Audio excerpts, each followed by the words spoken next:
to see some serious shit.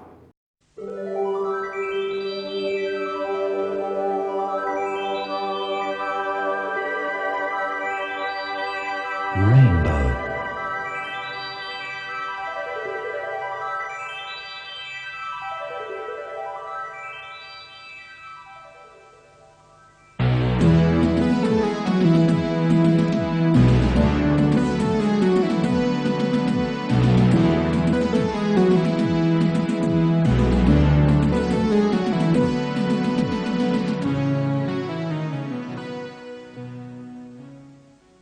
This is the story of The Dark Knight Rises.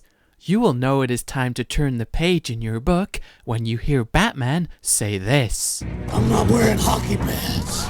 Are you ready? Then we'll begin. For years, Gotham City was an unsafe place.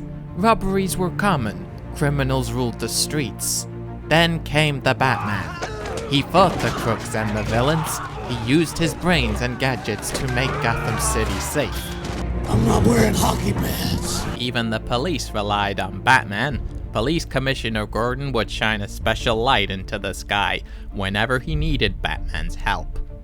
Then one day, Batman vanished. Gotham's protector was gone. I'm not wearing hockey pads. I am Batman. My secret lair is the Batcave. It is my headquarters, my lab, and my training room. Only my closest friend and loyal butler, Alfred, knows where it is. I'm not wearing hockey pads. To fight crime, I need to have the most high-tech equipment. For that, I depend on Lucius Fox. He works for Wayne Enterprises. Lucius created the Batsuit and all the tools I carry on my utility belt. I'm not wearing hockey pads. Lucius showed me a new invention. It is called the Bat. It can fly in between buildings. It can hover in one place. Bad guys better beware! I'm not wearing hockey pads. Inside the Gotham City Stock Exchange, a janitor stopped mopping the floor to scan the crowded lobby.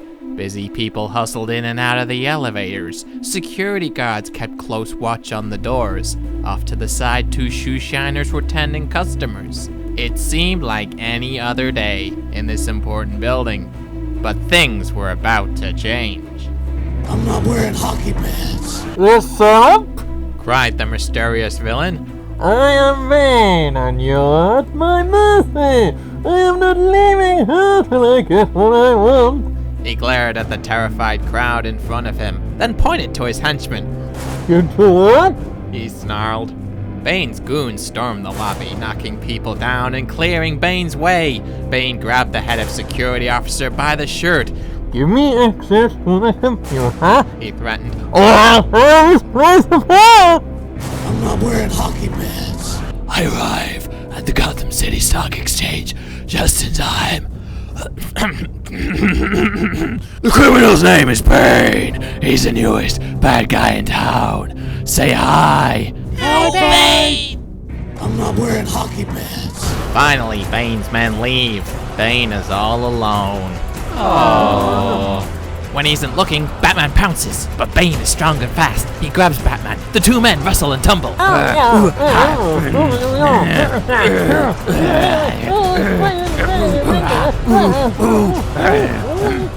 not wearing hockey pads. After a friendly bout, the two opponents respected each other as friends, and thus a new crime-fighting team was born. Go Justice!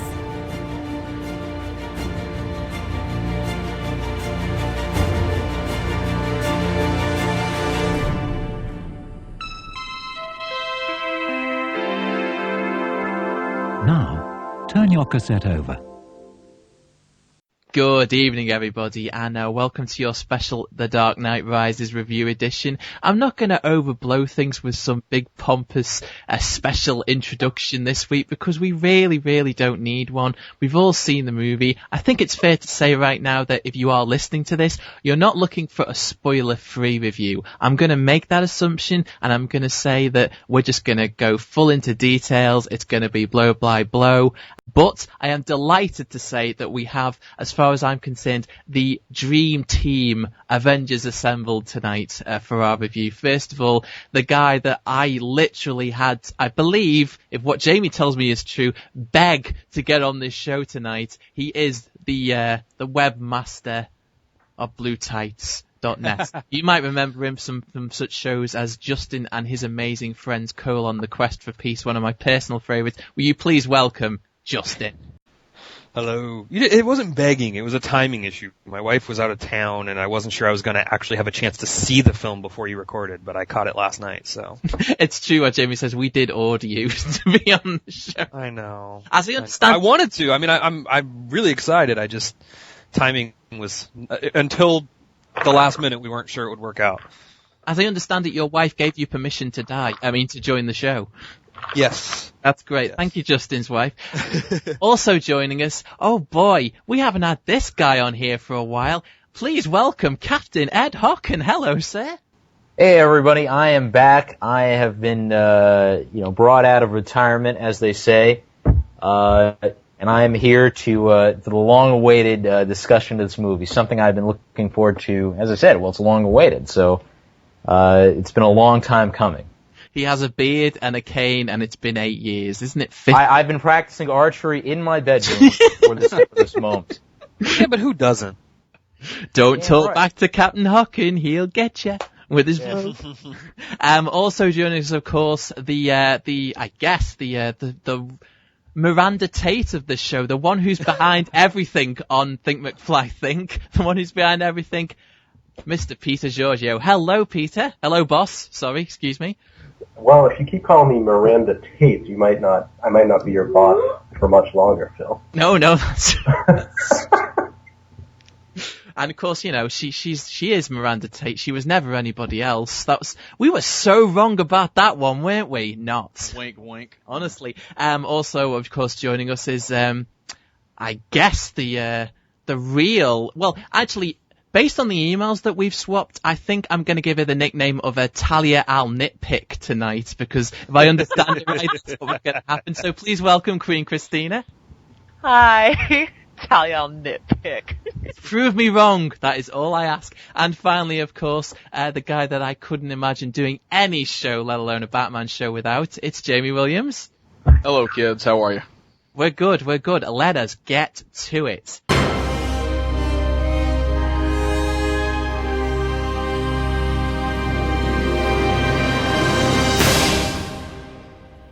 I adored it. I devoured it. And I was in awe of it. I was genuinely moved by it. It does have its flaws, and actually take my opinion with a grain of salt, because I've only seen the film once, and that was literally a few short hours ago. I'm running on 2 hours of sleep at the moment. And I also saw it at an IMAX screen, the biggest screen in the UK, 3 rows from the front. So I reckon I only saw about 2/3 of the film, technically, just in terms of the screen width. But literally, I saw the film a few hours ago. I'm sure I'll notice a few more problems on my second viewing and my third viewing this week. But I was just oblivious to them the first time because I was so damn entertained. I think the main source of the problem for some people, and I do understand why people have problems or flat out don't like the film, is simply from the way that Nolan's chosen to tell these stories, which is to treat each one as though not only is he not going to make another Batman movie, but there's going to be no other Batman movies ever in the history of film. So this one should leave nothing unsaid and everything should be put into it. And you end up with something, certainly in this case, which is so gigantic in scope, but it's also long, baggy, and maybe a little self-indulgent. And that's most notable in this film, because out of the 3, this is the film that is so much bigger and longer, and therefore it is that much more unwieldy in its storytelling. But I personally thought the film was breathlessly paced. It had a story that I'd never seen on film before, which is that of a city under complete terrorist control. I mean, I don't know how many other filmmakers could get away with making a film like that.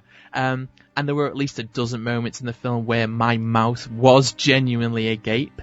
And yet, for all its epicness, The one scene that made the film worth the price of admission alone for me was when the faithful servant and protector of an orphaned boy has to abandon him, and two lifelong friends part on very bitter terms.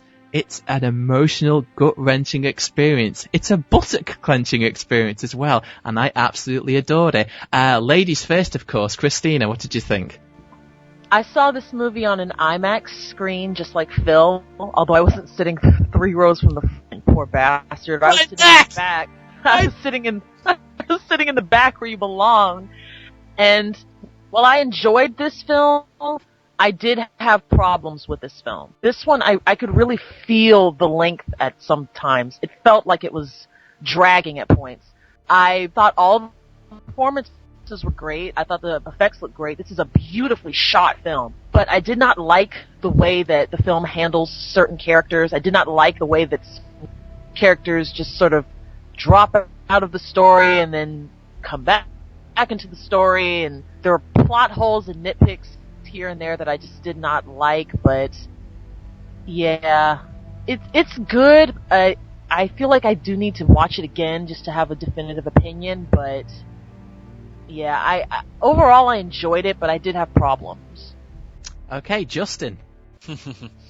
Yeah, good but not great. Certainly not as good as The Dark Knight. I liked a lot of the things they brought to the screen. I liked seeing Bane. I thought Tom Hardy was mostly good, but I did think the film was lacking in some areas. And my biggest criticism of it is that if you're going to do a movie about the return of Batman, you only get one return per film. This film put 2 in there, and it softened the blow of both of them, I think. It was very weird to me. He returned in the first act and he returned in the third act, and I just think it lacked the tension and the impact of the way, say, that Frank Miller did it in Dark Knight Returns. But outside of that big awkwardness to me, most of it was handled really well, I think. Okay, Captain Hawken, floor is yours. Well, thank you, Phil. I will say that this movie was very good. Certainly not as great as The Dark Knight. I mean, there was no way that was going to happen. When we think about, The Dark Knight Rises, I always think there's going to be that hangover of what could have been had Ledger not accidentally died. I really think, there was the movie that we got would have been far different had Ledger been around.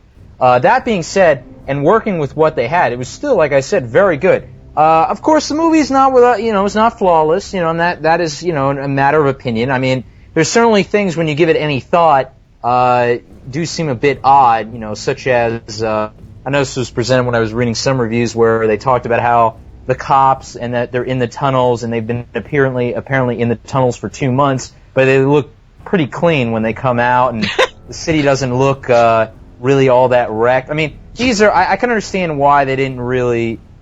If you think about it too much, again, anything's going to give way. So I have to hand it to Nolan for being able to use scale in such a way and so much spectacle that you're not thinking about any of this stuff as you're watching the movie.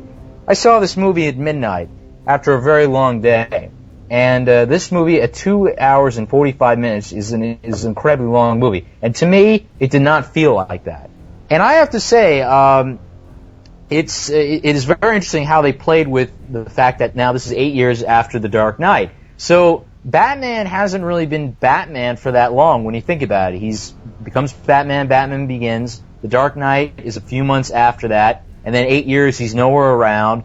He then shows up, and then that's the end. So you never had the constant presence like you did in all the other movies and cartoons and anything like that. I get the idea that that Batman, that Nolan wanted to show, the true high points, where it's important. You didn't want to see, well, Batman just defeated another villain. Well, it looks like it's back to the streets for me, because we already got that in The Dark Knight. And then the other, what was also communicated in the scene with, as I like to refer to him as Dr. Lieutenant Dangle, the stress on Wayne's body is incredibly brutal. He can't keep this going on. And I appreciate also that everyone did look distinctly older. Commissioner Gordon looked more like Commissioner Gordon. Bale looked more looked older. You really got the idea that there was a passage of time. And I also have to say that Anne Hathaway was very good. as a Catwoman in this movie. She certainly had a different approach than what we've seen before as Catwoman.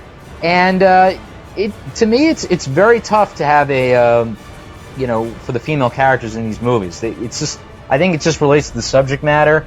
And Selena Kyle is certainly one of the more complicated, better fleshed out characters. I mean, and I say that because I did feel that Talia's character, Maureen Cotillard, was, she was lacking. I mean, I understand. I know she and Bruce had a thing, but it just seemed to come out of nowhere. She was certainly, to me, the weakest character. I almost feel like that, for the hell of it, they could have just brought back Liam Neeson and just had him reprise his role as Ra's al Ghul to show that he was still in charge at the end, rather than just have Talia just show up, just suddenly announce, well, I'm Talia, and now I'm going to stab you. So, Not a line in the film. Yes, and I will say I love the fact that they used No Man's Land, which is a personally favorite story of mine. I never would have. When I saw the trailers, I thought, are they actually going to do that? And they did. It was, to me, what they did was that they did No Man's Land combined with the French Revolution. If you know anything about the history about the French Revolution, you know that it's society rising up to take over, to take down the wealthy. And Bane is basically doing that, even though it's far more corrupted, especially with the trials. And that was a great cameo appearance by the Scarecrow as the judge in the court of opinion. Looking more like a scarecrow, ironically enough. Yeah, he certainly did. Again, that's what I liked about the passage of time, and that everyone did look much older. If they said it was 8 years, these people looked like they were 8 years older. I have to say, certainly the highlight of this movie really goes to Joseph Gordon-Levitt. I think he was certainly the best character of the movie, and I liked how they handled it at the end, where they never showed him in the Batman suit. I really appreciated that. We know that he's going to perpetuate the idea and the identity to show that he's Batman's a symbol, and that things continue and life continues on. If you took out The Dark Knight, almost to me, like, this movie and Batman Begins are about the same level. Again, there are certainly issues, but I have to give the movie praise again for being able to pull off the scale it did. Okay, Peter. I thought it was very good. When I left the theater, I think I texted Jamie just after, and I just said, wow. I did not like it better than Dark Knight or Batman Begins, but I thought for the end of a trilogy, they did a better job than most. And I think it was one of Nolan's weakest films. It's funny that I can say I think it's one of Nolan's weakest films, but at the same time, I think it's a very good film. And I think it was the most comic book movie out of the three Batmans. Which isn't necessarily a good thing or a bad thing. Of course, like anything else, a lot of these movies, I didn't really love the villain. I thought Bane was very, very one-dimensional. I think I actually went in and surprisingly, I had low expectations because I'm like, this is the last one. The Dark Knight Rises to me was so good. I mean, The Dark Knight was so good that when I went to go see Dark Knight Rises, my expectations were actually lower. So when I did end up seeing the movie, I think that I appreciated it a little more. That's my daughter. Bill agrees. Too. Yeah. But I mean, and I was surprised how they ended it, to be honest with you. I'm surprised that they did include Robin in there, quote unquote Robin, I guess you should say. But I think Joseph Gordon-Levitt, in my opinion, stole the show. You didn't see him anywhere. He was barely in the TV spots. He was barely in the advertising. You knew he was going to be something more. Me and Jamie had heard rumblings early on. I'm sure some of you guys did too, that he could possibly be Robin. He could possibly be this. He could possibly be that. But it was nice to see him be featured that way. I think Anne Hathaway was fantastic. I think Michael Caine, I think you ended up realizing how good an actor he was after the first, 45 minutes of the movie. I know he had to disappear as a plot point. I really wish he was in it longer, but I get why they had to do what they had to do. But yeah, it was a great experience. I saw it on Wednesday night advanced screening. Everybody loved it.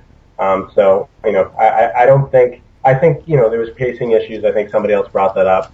The dialogue didn't seem as important, and I think that was part of my problem. I think the dialogue mailed it in a little bit, but I think Nolan's always trying to tell you something more. He doesn't ever kind of finish that. His political views, his views on the world, he's trying to touch upon that, and I think that continued definitely in this one.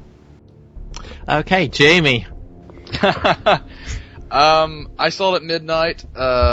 I was half awake, obviously. How should I put this? I walked out of the movie thinking that was very good. It wasn't great like Batman Begins and The Dark Knight were great, and there was a lot of great things about it. But the thing about Nolan is he makes movies to be seen on multiple viewings, and you can actually his movies generally tend to improve on second and third viewings. And I saw it again last night because I wanted to see it again. And I have to say, my rating on the film absolutely went up seeing it a second time. I would now say this is a great movie on par with the first two films, actually. My big problem when I first saw it was the pacing was terrible, I thought. Seeing it a second time, absolutely not the case. Everything flows through, man. Everything just goes along really well. There are still problems, but they're kind of minor quibbles and whatnot, but you could pretty much find minor quibbles in the other two movies also. I mean, these movies, 4 years ago, it was almost sacrilege to say anything negative about The Dark Knight, and we all remember those conversations, but I guess it's okay to talk about it now that it's been so long, now that it's the third movie, and it becomes a little more acceptable by then. Oh, we can start shitting on it, we can start saying we didn't like it as much, or whatever, but, this is a great movie, and Nolan really, I can't think of a time when you had a film series where it was the same director, the same writers, same producers, same cast on 3 films. I can't think of it that often. And so in that sense, yes, the quote-unquote third movie curse has been broken, because this is a great fucking movie. Nolan absolutely was... He brought it, man. And it's funny, before this movie started, like, when we were leading up to the release, as much as I was looking forward to it, I was more looking forward to Nolan's next original project after Inception. But after this movie, I'm even more anticipating, like, what's this guy got in him now? Okay, what I'd like to do, actually, is I'd like to start with the problems and work our way up to the positives so we can end on a happy note, because I did have some problems, and even though I'm hearing you guys and you're saying that it improves on a second viewing, I don't think we should keep using that as an excuse, and I certainly can't use that. I certainly hope it's the case, but I did have a few problems, and certainly even though there have been 1 or 2 bumps in the previous films, I've never had an experience with Begins or with The Dark Knight where I actually felt an entire plot strand needed to be cut from the film, and that was the case here, and it was something that Ed, I believe, mentioned earlier, and that was what I like to call the Daggett plotline, referring to the character of John Daggett, not Roland Daggett, oddly enough, who was a character I was very familiar with on the animated series. He was one of the crime bosses of Gotham, and he was a businessman, and he was trying to take over Wayne Enterprises, and voiced by Ed Asner, of course, classically.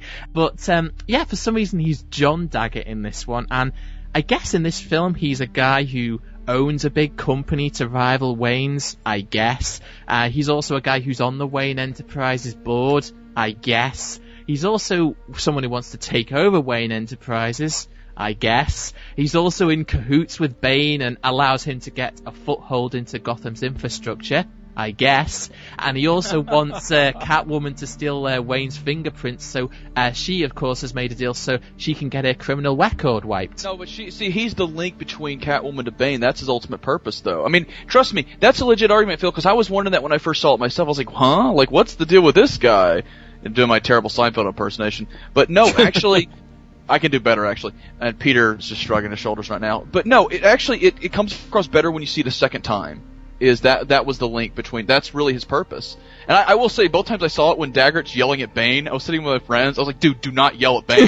Look at him. He's sitting there going, God damn it, Bane! I won the company! And he's sitting there going like... And remember what Bane does? He just kind of like... He puts like half his that hand... That gentle hand on the shoulder was just beautiful. Do you feel in charge? Yeah. Because just make you feel in charge? Because you paid me some money, you own me? It's like, oh shit. That was fucking scary, I have to say. That was that I'll give you as a scary Bane moment. Just he didn't need to flex to exert authority. He just sort of gently put that hand down, and you're like, oh, this guy's dead. Oh, yes, absolutely. Well, let me just clarify why I think it's a flaw and why I think they could have gotten rid of the whole Daggett thing, okay? I understand that he's the link, and that basically Bane needs somebody who is obviously rich and powerful in Gotham's infrastructure to get a foothold, to get inside. That's fine. But he's already working for Tate.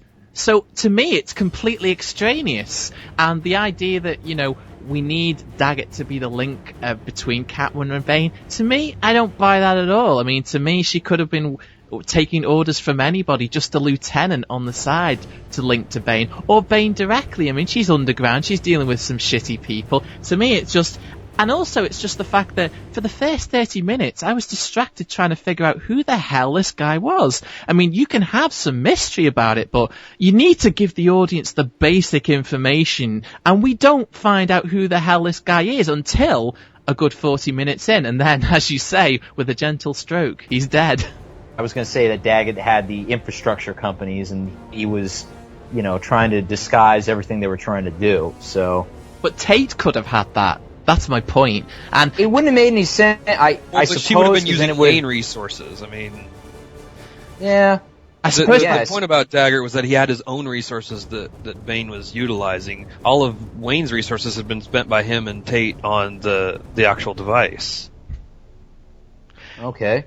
Yeah, it wasn't even clear what Tate did as a company, or she was just a board member, but it wasn't. The background was explained. She's into science, and that's about all you. I guess. But she wouldn't have, you would also get the impression that this is a person maybe that isn't involved in heavy construction. I don't know. That is a good point, though. I will say. Well, I was going to say I agree with you, Phil. I think it was kind of a needless character. That's what I'd like to hear. Thank you. They could have had a direct correlation. Dagger. They could have had a direct correlation between Talia and Bane and Talia. I mean, it seemed like a complete needless character, and I thought the same thing when I saw the movie. Didn't really take away from the experience necessarily, but I couldn't understand why he was placed there when it could have been somebody from a previous film. It's kind of like the Scarecrow thing. They just place him in there for no reason. Like I didn't appreciate the cameo at all. I saw Scarecrow again, and I said, "Really, we're doing this again?" And now he's the judge. It wasn't tongue in cheek. Cameo was ridiculous. It was kind of like, "Come on, guys, that's enough. No more of this," you know. I was fine with it, except for the fact that there was no closure. I mean, we don't. Yeah, that's the thing, yeah. That's bullshit. He's been in the long haul for 3 films. Poor Cillian Murphy's been bombarded by questions with journalists, and he's never been able to say that he's in these movies and boast about it proudly till after they're out. That ain't right for a start. But secondly, they don't actually. I mean, could anybody even guess what happened to him? I guess he was just locked up again, or what? Presumably he got locked up at the end. But yeah. I mean, that's something that you're supposed to include in the montage, but they chose not to do it. Well, I think the biggest problem with the movie ultimately comes down to the Talia reveal, because there's not enough time put into. Although, I mean, I think Cochard is great in the movie.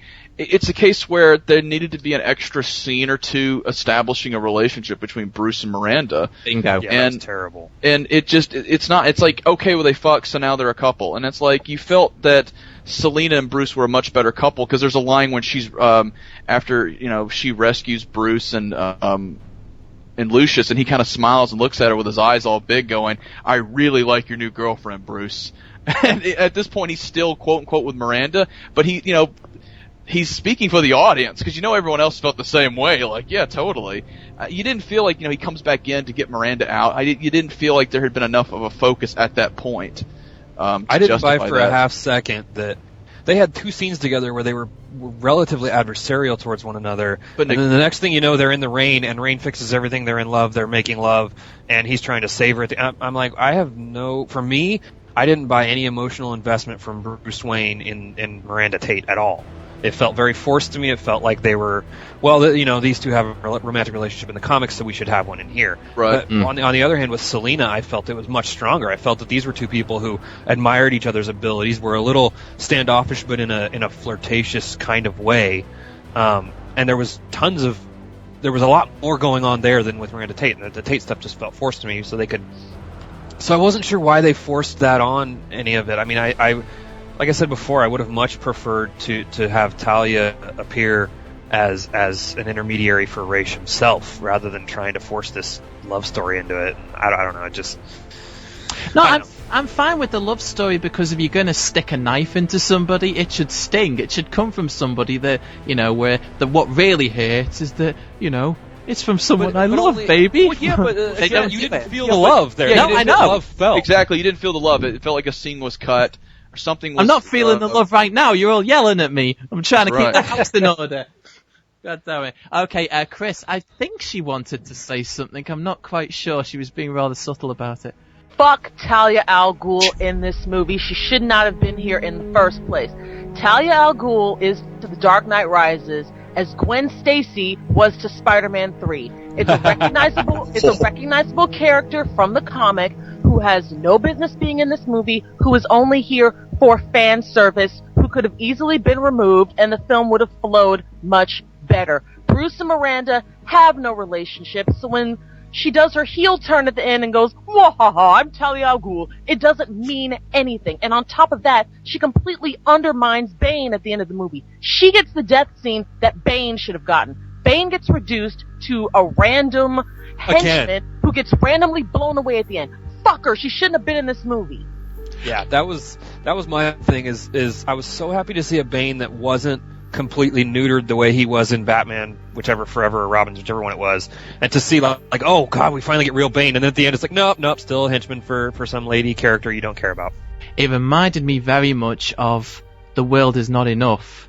I'll explain exactly what I mean by that. For those of you who can't remember, back when the film was about to come out, the build-up and the marketing was all hyping up Robert Carlyle's villain character, Renard, who, of course, he was basically billed as Bond's ultimate adversary, I seem to remember, and he had a great hook. He's kind of similar to Bane, not just that he has a bald Charlie Brown head, but also he has a physical, defect. In Renard's case, it was that he feels no pain, and he's also on borrowed time because he's slowly dying.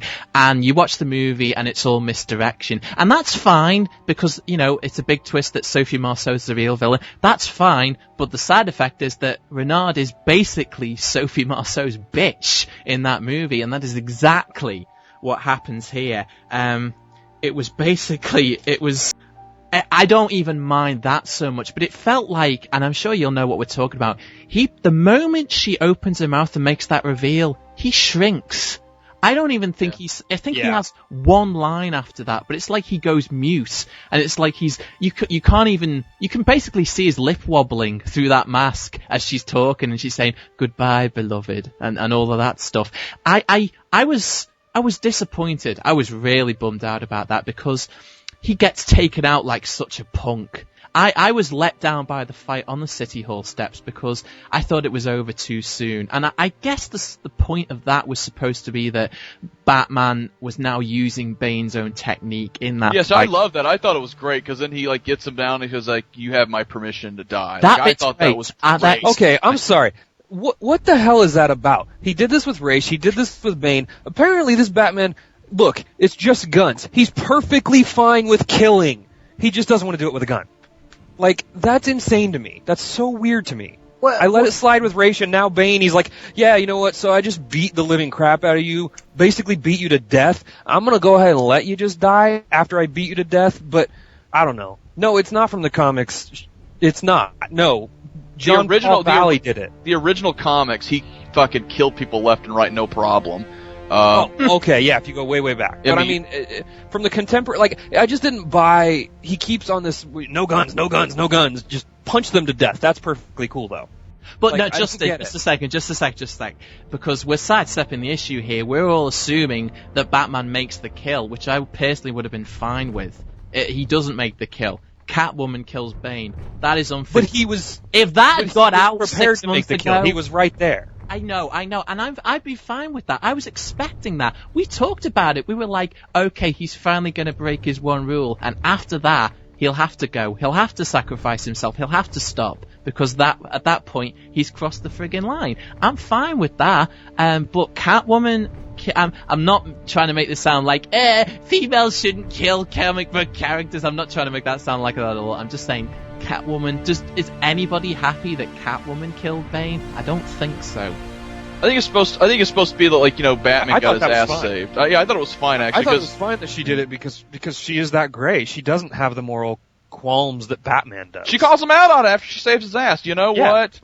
The guns thing ain't working for me. Yeah. I mean, that's fine. It gets to laugh from the audience. I had no problem with it, personally. I'll tell you, speaking of dialogue exchanges, though, I thought there was a real clunker in there, too, if you remember. The bit where, basically, the dialogue exchange at the start of the fight on the City Hall steps, where Bane says, so you've come to come back to die with your So city. you come back to burn with your city. I'm not even doing it right. So you've come to burn your city. And then Batman then says, "No, I've come to stop you." But surely the line should have been, "No, I've come back to burn you," or "I've come back to kill you." Then we're pumped. Then we know he means business. I mean, that was just... I don't expect... I know it's one line, but we expect more from Messrs. Nolan. The Nolan... Well, to be fair, there's bad lines in the first two movies also. Let's not pretend that this one's suddenly like, they were perfect in the writing!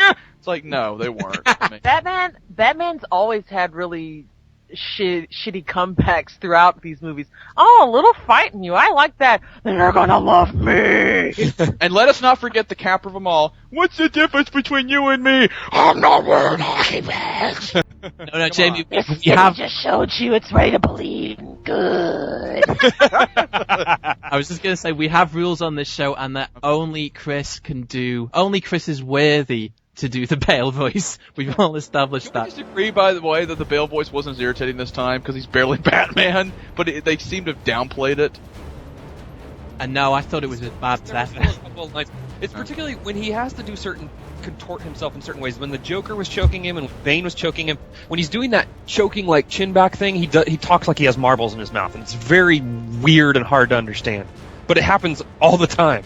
There was one just final thing I wanted to make a point in that Bane fight, and I know I may be way off here, but personally, I felt that I wanted that mask to get ripped off. It made all the sense in the world to me. It's right there. I mean, I would have thought that... I mean, it feels like one of those things that is being set up to happen. And it's just like... They say it in the beginning, right? They say, if I rip this mask off, will it hurt you? And he makes the threat when he says that. He should have ripped the mask off and had Bane lose his marbles. Absolutely. And I'm not saying that we should have seen his face, because I'm all fine with you leaving that a mystery up to the audience. That is cool. Although it would have been nice to see that too. But yeah, I just think the imagery of Batman being pushed to the brink, just ripping the mask off that fucker's face, or at least punching it so hard that it just smashes to pieces and the guy writhes around in agony and dies, that would have been hardcore, and it would have left the audience conflicted, like, wow, is this guy a hero anymore? I mean, personally, I would have been... I thought that was going to happen. When he was just beating him, when Batman was just unloading on him, I thought he was just going to punch that mask right off his face, and it just never happened. I don't know. It was weird. Ed? I was going to say, I get the impression maybe they didn't want to rip the mask off because whatever injury Bane had on his face probably would have looked too similar to the Joker's. And we already knew that he was in pain because Batman kept punching it. I guess he didn't have. I'm sure it would have been something because they have the scene where his cowl breaks that they would have had a scene, just a complete parallel shot of where the gas mask is completely either shattered or he rips it off and then steps on it. That's what I was going to say, is you could have had easily the exact parallel scene where Batman rips the mask off his face and does that close-in shot of it falling out of his hand the way Batman's mask fell out of Bane's hand. You could have flipped that the way they did in the comics when you had the Batman back-breaking cover, and then later on you had the Bane back-breaking cover, and it was the exact same cover, but the roles were flipped. You could have done noticed that. with the actual back-breaking scene, it's very, again, I think that goes to the hyper-reality. Of course, it's not going to be some epic, John Woo-esque slow-mo shot of, well, here we go, and you hear it break like celery. It just so happens, does it, and then that's the end of it. So yeah, it didn't feel quite as impactful as I would have liked. I disagree. I felt every punch you absolutely fucking felt in I the agree. back-breaking scene. I mean, there's a shot where he's literally beating he is with his fist fucking breaking his cowl off, and it cracks. Well, no, I was going to say, there were two times. There was that shot where he's just cracking the cowl open with his punches. Those felt hard and heavy and deadly. And then later when Batman's punching Bane up against that pillar, he gets 3 or 4 amazing punches in, and I was just like, oh my god, he's breaking ribs. You felt those punches, but a lot of the stuff when they were throwing elbows and knees at each other just didn't feel impactful to me. You didn't either, huh? Yeah, I mean, I felt like the whole fight was just brutal. I could feel and hear everything. I had just watched the other ones this week, and that fight where Batman beats up Joker in the interrogation room and slams his head on the table and stuff, that felt to me far more like visceral than the Bane and Batman stuff mostly. That's not really a fight, though, is it, Justin? Yeah, that's that's the thing. But, okay, it's not a fight, but the impacts of those hits, you felt them. It felt much more brutal than the Bane and Batman stuff for the most part. Well, no, I thought the fight was good. Phil, you said about the Dark Knight. I mean, the Joker's not just sits there and takes it. That's what makes it more horrifying. And you're not going to, of course, Bane isn't going to stand there and take it. I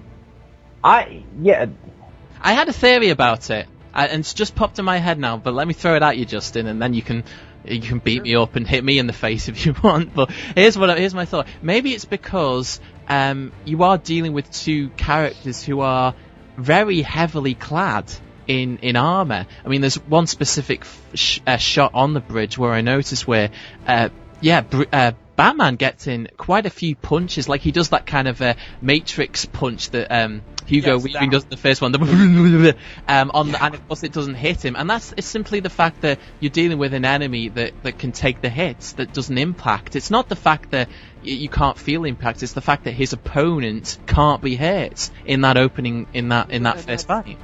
But that's the thing, right? Is I don't care. Like, I want to feel it. It's not interesting. I don't know.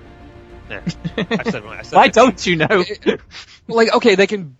It's not interesting to watch hitting an opponent that doesn't feel it, right? I mean, if you want to see a fight, you want to feel it. I don't know. I felt you felt it. Oh my god!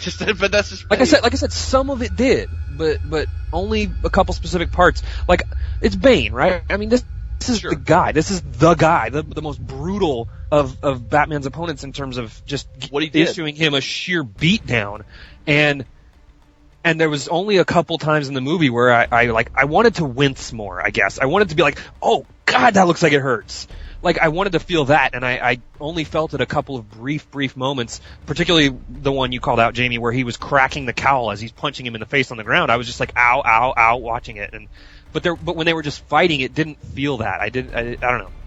I tell you what, I flinched when he killed Dr. Pavel. I mean, I knew it was coming, but it's like, God. Dang! And then I didn't know why. That's another example of being, again, showing Bane's power, and it freaked the audience out, because it's like, tell us who you are, and he sits, and then all calmly, he goes, so you're the only guy who can stop this, right? He goes, yeah. Alright, thanks for telling us. And that's a classic. It's like, oh my god! I like that Bane killed everyone with his bare hands. Yes. I really appreciate it. There was no gun for Bane. He just snapped everyone's neck or stared them to death or whatever he did, but it was great.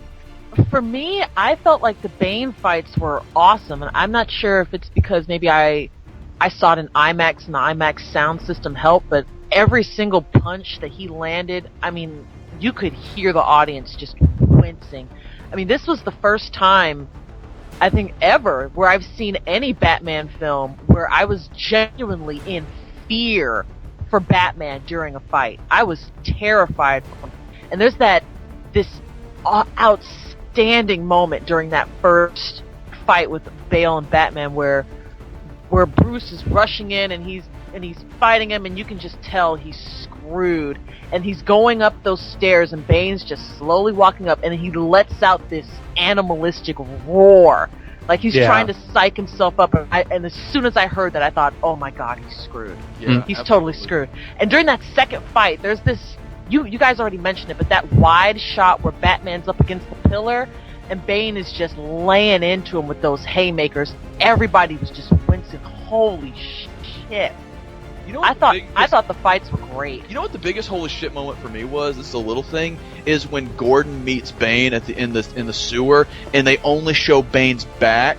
I was like, God damn, he's big. Like, they kept telling you this during the making of the movie, and you see set pictures, and you would kind of process it, but not really. And even the first official promo shot of Bane, because he's half lit. You don't see a full body shot, but like here, he's just sitting there and you see his entire bare back, and then he gets up, and he's just like, your jaw's to the floor. How big he is.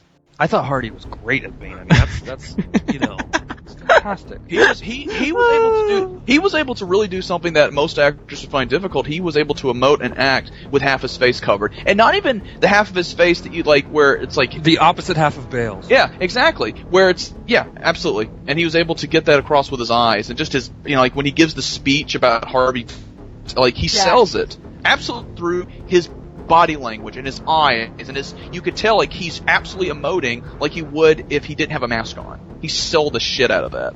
I loved that scene where he's giving the Harvey Dent speech. That's my favorite scene of his. I absolutely love it. There's this moment when he's reading the letter from Gordon, which is just a huge oh shit moment when he pulls that letter out and he's reading it, and there's a point where he stops and he's just looking at the letter and he just starts shaking his head like and I just lost it laughing like, oh my god, this guy is great.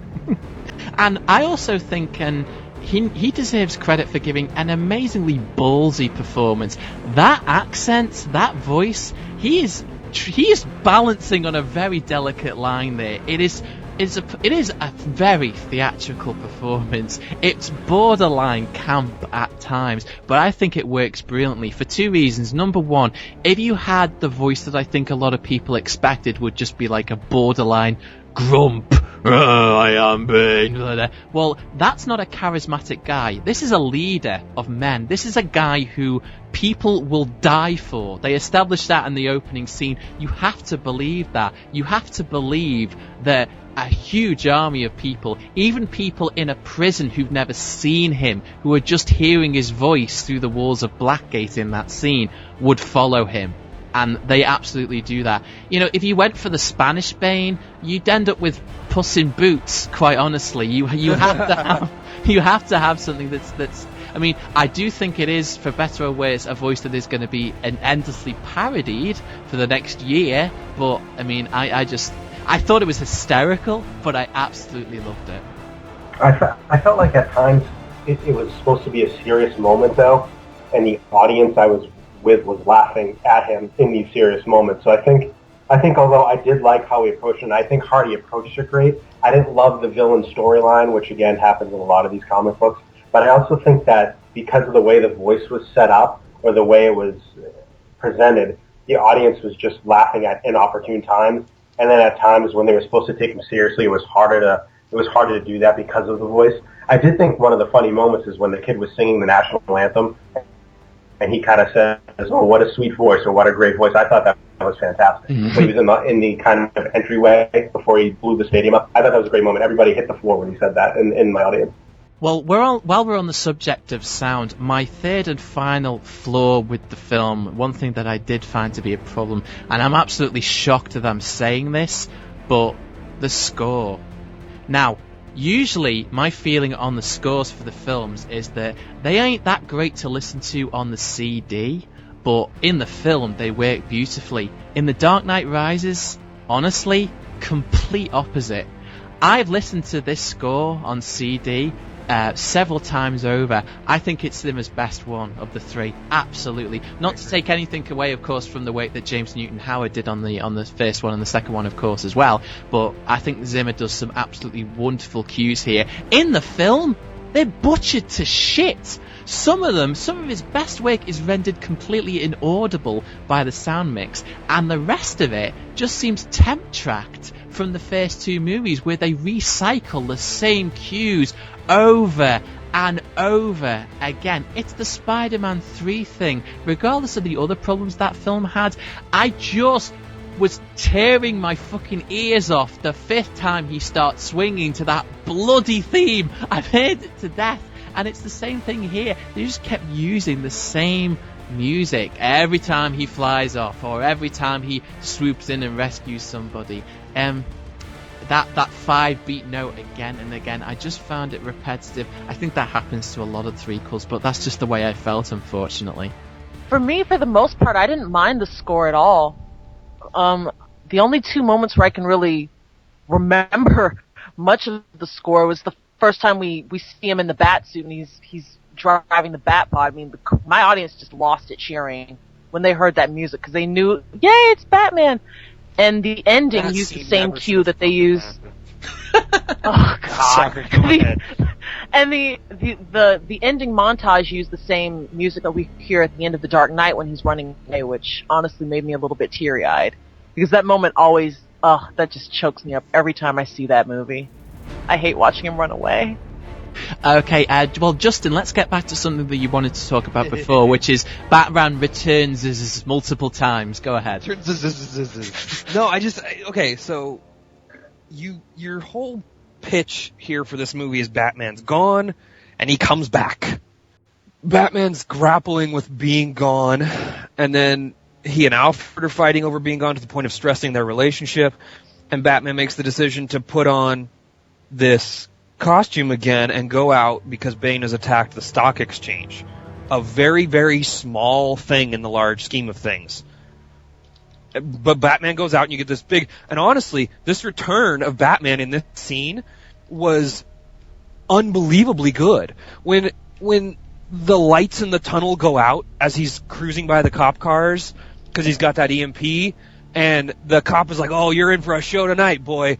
Like, it was apparition Batman. Like, it was... Those kinds of theatrics are the kinds of things that made me go, yes, this is why Batman would be a myth in Gotham, because this is how he moves through the city. He moves in a way that is ghost-like, and you never see him. Just things happen.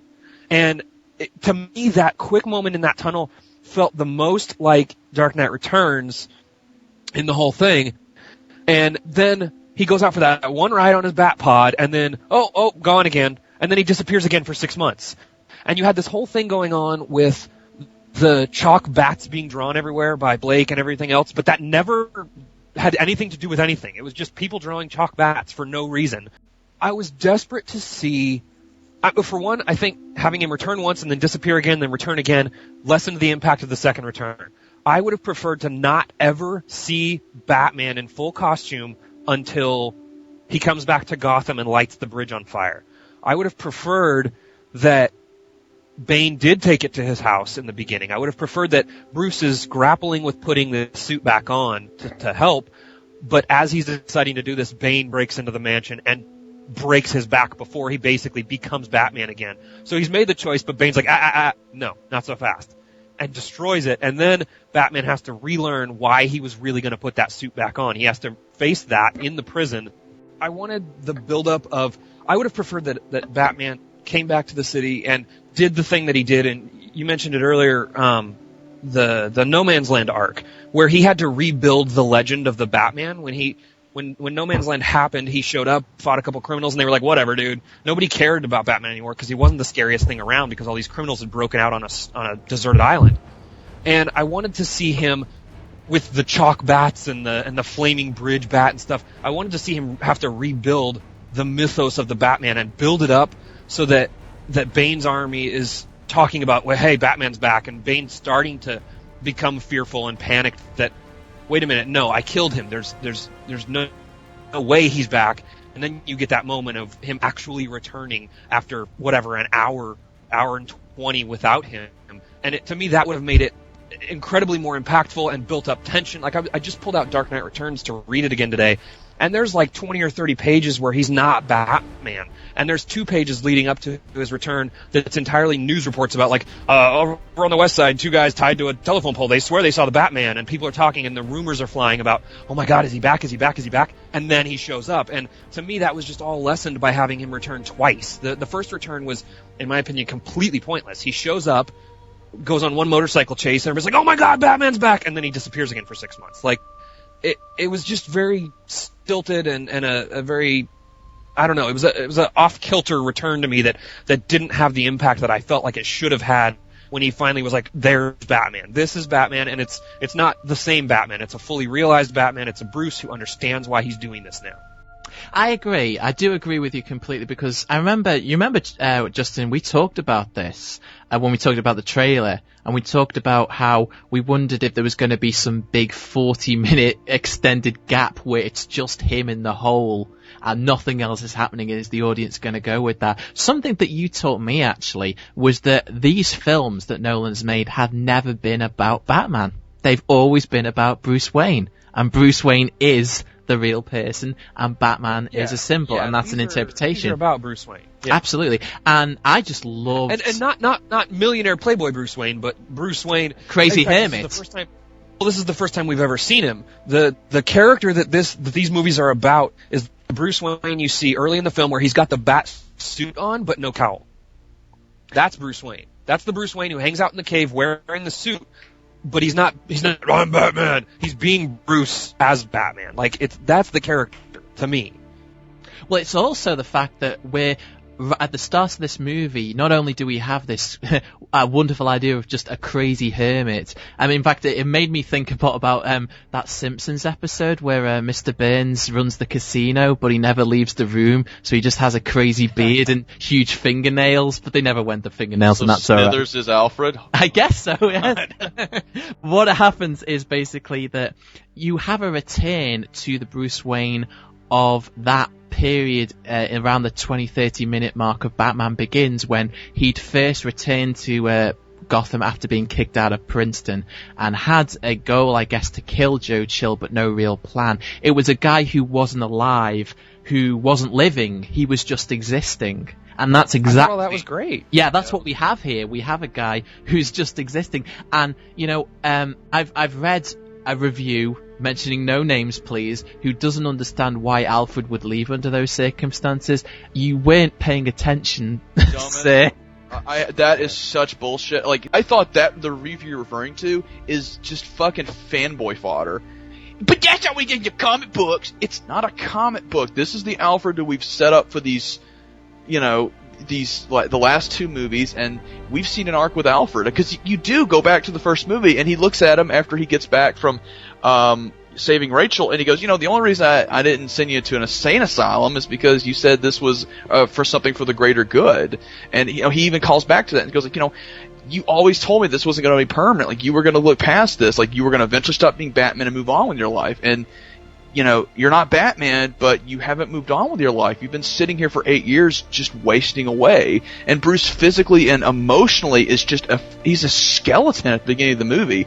I mean, when he is introduced at the beginning of the movie with the bow and arrow, like, the whole audience jumped. It takes you aback. It's great. Just seeing him. Like, he's not the same guy that we left off at the end of The Dark Knight, who makes this noble decision that I'm going to take the fall for Harvey because it has to serve the greater good. Go ahead, Justin. No, I just wanted you hit on, this isn't the comic books, and one of my favorite things about this trilogy is the fact that Nolan pulled in so much influence from so many of the iconic Batman comics of old, but none of it is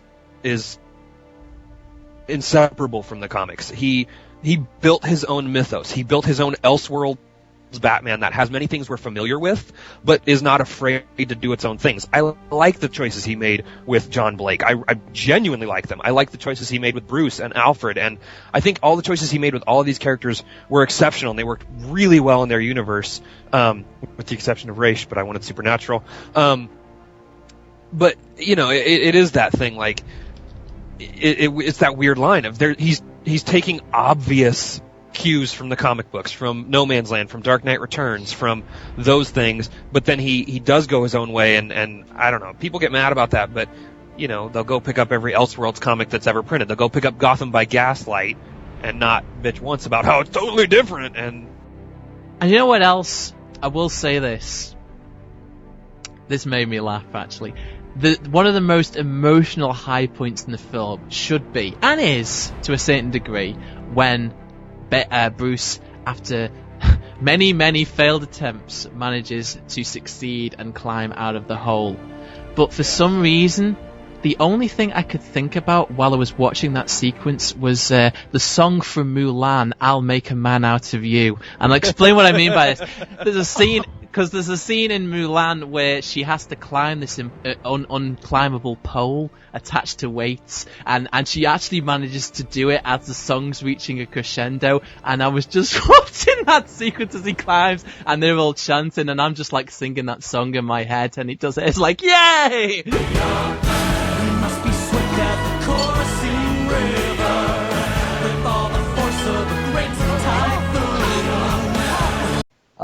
I will say, if we're talking about our favorite moments, one of my personal favorite moments, had to be, and it's, is of course when the cops are coming down the street, that army of cops, and they're about to have the big street fight, and Matthew Modine's there. He followed what Gordon says, and he's in his dress blues, and he basically, it's classic two armies clashing on the battlefield kind of thing. There's only one police force in this city.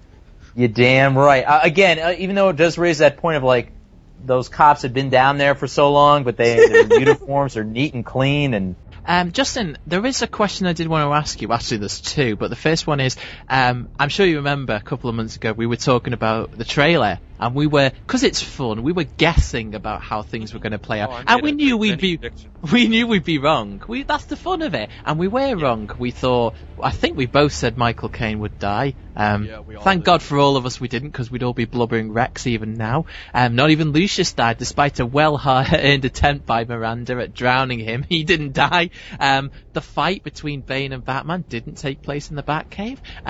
So, Justin, were there any twists in the movie that really caught you off guard that you really weren't expecting? No. Okay. That was one of my problems with it, I think, just because I know the background, I knew who the characters were, I felt, I knew she was Talia, I don't know, I more than anything, I don't know, I spent a lot of the movie waiting for them. I spent a lot of the movie going, okay, when's Raish going to show up? I spent a lot of the movie going, okay, when's Talia going to reveal herself? Because I knew that these things were coming. I don't know, I didn't personally feel all that surprised by much of it. Well, personally, Justin, the Talia thing anyway worked in its favour for me because like you say, I spent the whole movie anticipating the reveal. I couldn't wait. And then there's a shot when Batman and Bane are fighting on the City Hall steps where we cut to Miranda watching them through a window, only her clothes are now, the traditional League of Shadows schmuck. And I was like, oh, it's coming. I love that little quick cutaway. I was going to say the twist, I knew a lot of these twists beforehand in advance, and I was so engrossed in the film that I completely forgot they were coming. So when Talia stabs Batman, although it wasn't a great scene necessarily, I was actually like, oh shit, I forgot about this. And the whole Robin thing at the end, like I knew that was a possible scenario early on, and then when it happened, I was like, wow. So I think the movie, I was so into the movie that although the twists weren't necessarily great or there wasn't actually twists, I think they still caught me off guard. I'm not sure if this counts as a twist, but something that I did not see coming at all, which I sort of did not like, and I kind of want everyone's opinions on this, was like just strolling into the Wayne Manor and just saying, oh yeah, I know you're Batman because I'm an orphan too, so I know you're Batman. I was like, huh? I thought this speech he gave completely sold it. Like, just they like I about thought like that the worked, yeah. I thought it was beautifully written. Absolutely, I do. Yeah. But even though the speech did sell it, I'll admit, the thing that sort of made me go, huh, about that whole moment was that we've seen through the first two movies just how paranoid and how justifiably so Bruce is about everyone in his circle. He does recon work on everybody like he's vetting people for a presidential election or something. He'll do wiretaps, he'll follow people, and here comes this cop who he has never met, that does not know him from a hole in the wall, and this guy just strolls into his house, tells him, oh yeah, I know what your secret identity is, and the guy leaves, and he lets him leave? Yeah. And he trusts him? No problems at all? Yes, absolutely. You know why? Because that's never happened to Bruce before. He's had to reveal he's Batman to other people, either flat out or in a roundabout way like Lucius. But, like, how many other times in the movies has someone come up to him and said, like, yeah, I figured it out because... And you know why he lets him out? Because the speech he gives. Again, going back to that, is just Bruce, he completely knows the guy's not bullshitting him. Because he knows exactly where he's sitting at emotionally. You have to put on a nice face, even though you're angry. You have to pretend to be nice. Speaking of which, it's not my favourite scene in the movie, but it might be my favourite individual moment, because I wasn't expecting this at all. When Batman tells Gordon who he is, I just, oh my god, and my heart soared just like that bat wing taking off. I call it the bat wing. Sue me. It just felt like, I could have lived without that, but absolutely, I think that they had to go there because I'd forgotten. I actually didn't have Begins fresh in the mind, and in retrospect, maybe it would have helped. But I had actually forgotten while I was watching the film that wonderful moment in Begins where just a regular beat cop wraps a coat around a small wounded boy who has nothing left in his life and tells him that, hey, it's okay. It's gonna be okay. I never even really appreciated that scene as much until now, until I had that backup, that really it meant that much, because he flat out told I was gonna say, I don't know if you guys even saw, like, earlier this week when I watched Begins and Dark Knight I live tweeted my way through them. Yep. But one of the things I called out was that Gordon he puts the first cape on Batman when he puts that coat around the ring. It's true. It's Batman's first cape, and Gordon puts it on him. Gordon sort of births that in its own way, visually, and so I just thought that was interesting, and then to bring it all back around to that moment where Bruce says that to him, like, anybody can be a hero, even this guy. I was like, wow, okay, that works. And also the wraparound of the scene at the beginning where, Levitt or Blake goes, they're not going to realize, they're not going to realize the real hero he was, what he did, and he just says casually, oh, they'll know. It was the Batman. I mean, it was like just a great wraparound line I thought that was wonderful. I absolutely loved that scene because it was exactly the way I had pictured it in my head. That scene where he puts the coat around little Bruce is one of my favorite moments in the entire trilogy.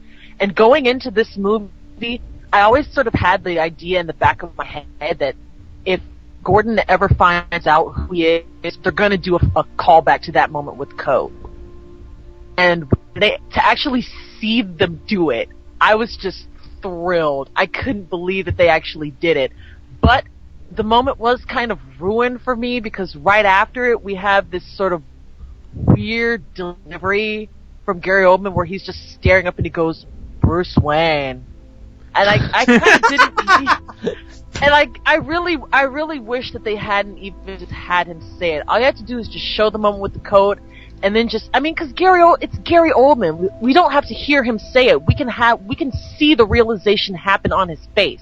We don't have to hear him do Bruce Wayne. And he didn't say it like that. Yes, he did. It's Mr. Plinkett. That's a Mr. Plinkett delivery.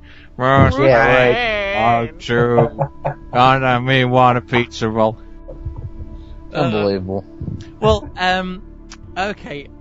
Well, let me just ask, just so I've got it for everybody, what was your favourite scene in the movie? For me, it was the scene between Bruce and Alfred in the Batcave, where he has that speech, where he basically lays out not only the whole philosophy of the film about a fresh slate, but also, to my complete shock, because I'd done a really good job of avoiding spoilers, flat out tells us what the ending of the film is going to be 20 minutes in. But even I didn't care because I had the biggest grin on my face about it. I was like, that is fine with me. I'm more than happy for them to go there, but I mean, more than any other, I do not understand, honestly guys, I do not understand people coming out of this movie and saying that they don't feel for any of the characters. I don't understand how you can't feel for Alfred, how this guy is pouring out his heart and soul in this movie like no other character in the trilogy has ever done, and you're telling me you can't understand where he's coming from, you can't understand the hurt and the pain that he sells with every line, and doesn't hurt that it's brilliantly written. Come on, please throw me a bone, but that's my favourite scene. The last 3 minutes, actually, the whole montage, I loved everything building up to that moment. I hate passing the torch shit. I think it's absolutely have your cake, eat it too kind of bullshit. But the way they handled it in this movie was fantastic, and it's just all these little moments, and it builds up to that. I mean, like the last two scenes where Alfred sees Bruce, and it does have the great callback, and he just kind of like looks at him and nods and smiles, and it with Selena. And then Alfred smiles and just gets up, and then we see Blake, and I mean the whole thing. I don't want to like particularly one shot, but like when all of a sudden Blake starts to slowly walk towards the waters, and it starts to lift up.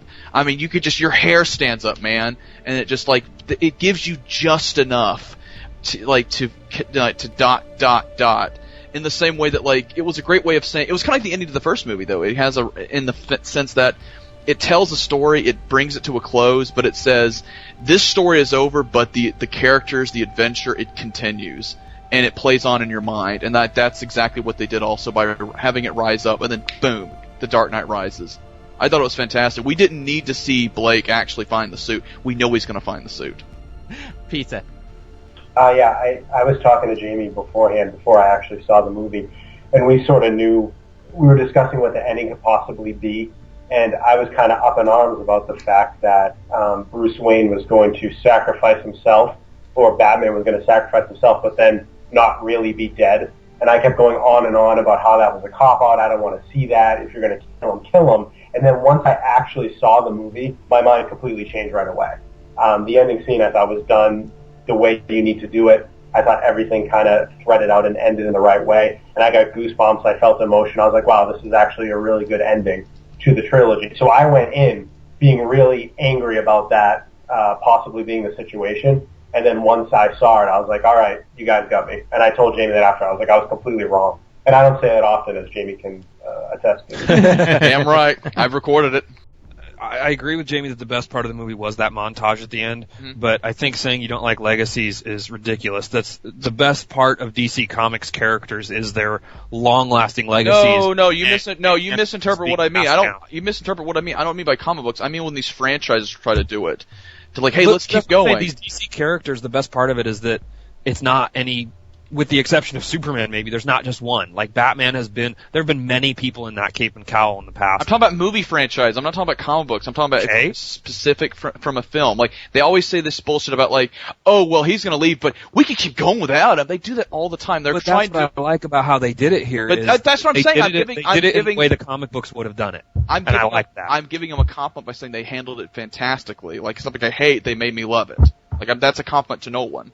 Oh, well, yeah, okay. I desperately want to see Joseph Gordon-Levitt playing Nightwing in his own spin-off movies based on this universe. That's what I desperately want out of this. I think that the way he ended it was great.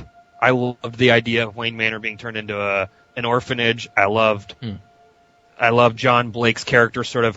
I love how Bruce flipped Ra's al Ghul's whole immortal idea that you can become an idea. You can be immortal, you can be everlasting, and that Batman can be that idea, but it doesn't have to be Bruce. It can be someone else. He can hand it off to someone else, and he found someone. And I don't know if that means Blake becomes Red Robin, or if it means he becomes Nightwing or Batman. No, he's Batman. He's flat out Batman. Bruce says in the movie, he goes like, "Why'd you do it?" And in the car ride, and he says, the idea was Batman could be anybody, and that's like little planting the seeds and shit. It was beautiful. Well, my point was that regardless of what he chooses, I like it. Yeah, I like that it's left in his hands. I like that it's not. It's going to be if they choose to go forward with this, which I don't know. Oddly enough, they could have just set themselves up for a whole new franchise that lines up with Superman and a Justice League movie without actually leaving continuity. But what I like is they've set themselves up for a Batman, should they go forward, that isn't a billionaire. He doesn't necessarily have infinite resources anymore. He's going to have to be more street smart, resourceful.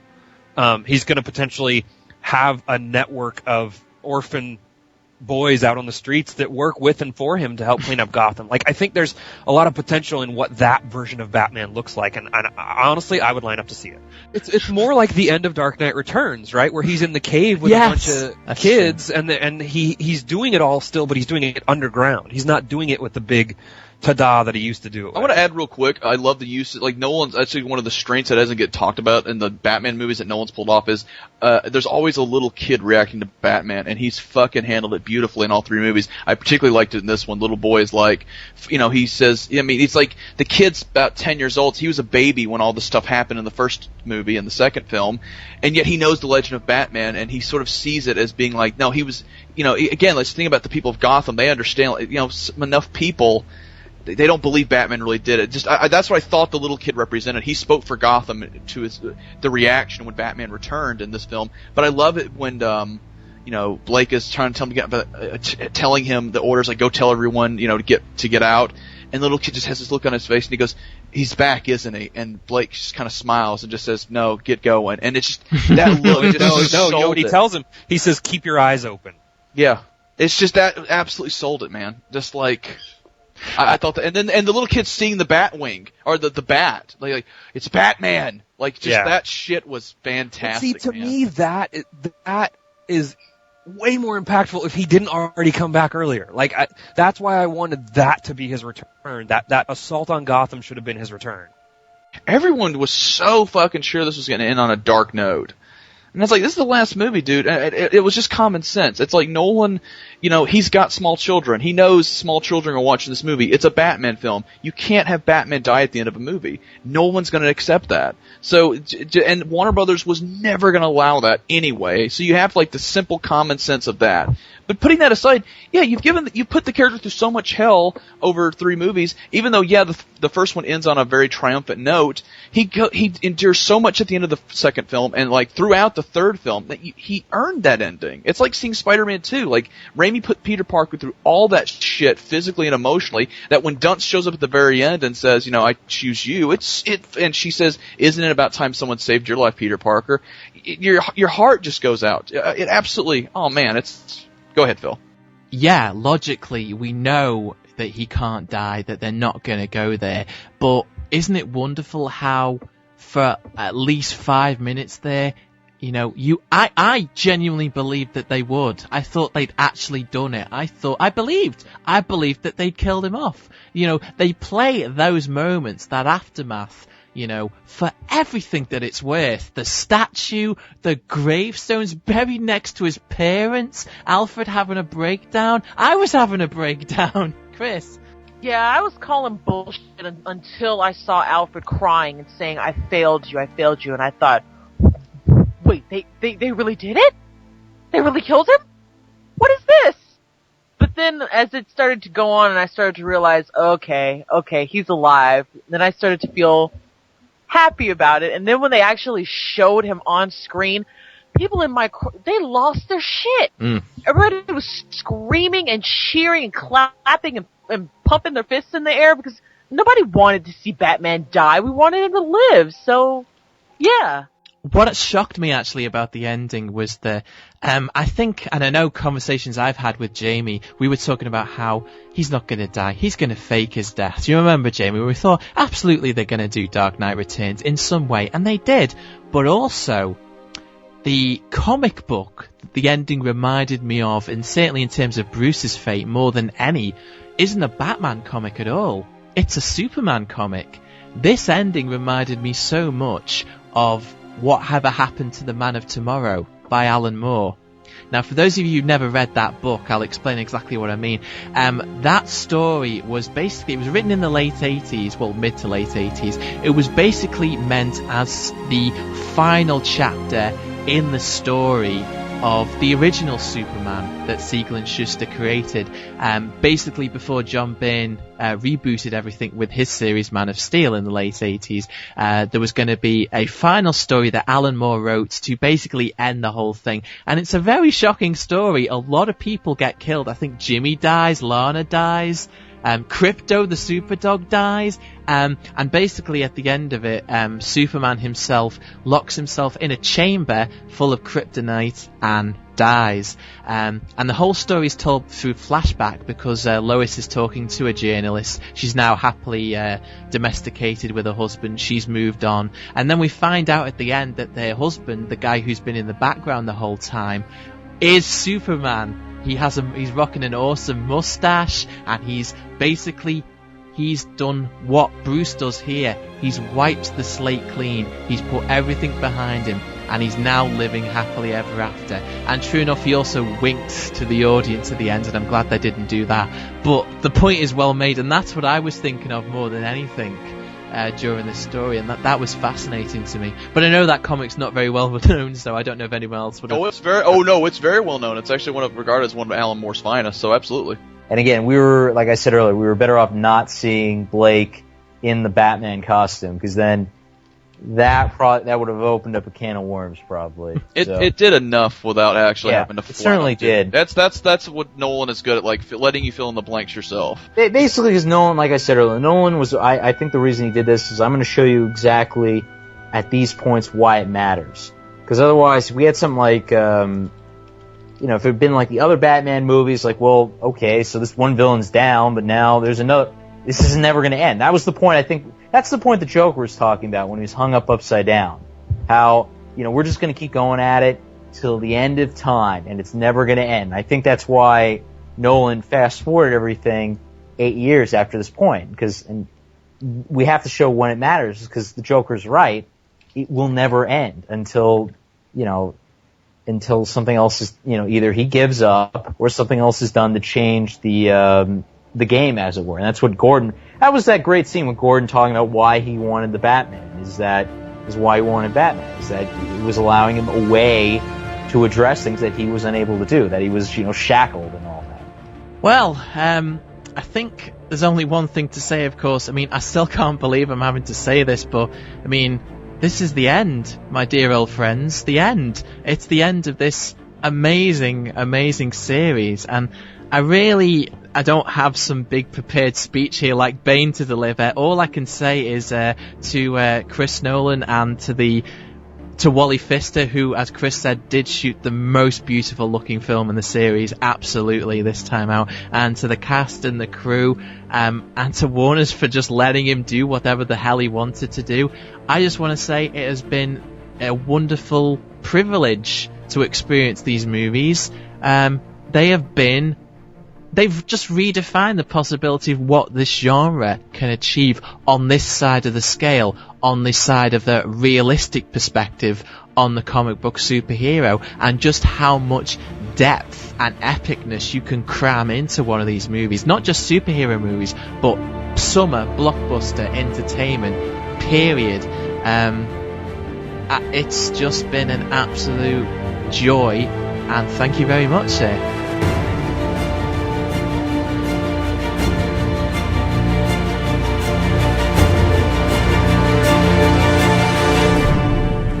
Justin, we wanted you on this show for a reason, and this was the reason, so you could fight Jamie. We have absolutely loved having you here. We couldn't. Ever since you gushed about that, you talked about the trailer so wonderfully, so philosophically. There was you made me appreciate that trailer on levels I never thought. I knew I had to have you on this show, and it's been so worth it. I was wrong on all of it. That doesn't care. It's still debate. Yeah, but we were all wrong, though. I mean, I do love coming and talking comic book movies with you guys, but I got a jet. I want to come back and talk to you guys about the Man of Steel stuff, though, and the future of DC. Because what are they going to do next? Regardless of the decision that Chris Nolan has made, it is not his decision whether this series and this continuity continues. It may possibly happen, and that is one of many possibilities that I think we're going to discuss next week. We'll also spend roughly 30 seconds on the Man of Steel teaser trailer, because there ain't that much to talk about. But we'll get to that next week. Until then, I just want to say thank you to our esteemed guest, Captain Hocken. It's been a long time, sir, but thank you so much. Oh, it's good to be back, Phil. And I think I'll try to be here next week for that discussion also. Oh, shit. Yeah, I was not going to miss this one for the world. So you spoiled, you lot. A double bill of Captain Hocken. You should be so lucky. Don't say we don't do not for you. Well, in that case, that is it for this week, and we'll be back next time. Until then, the balcony is closed.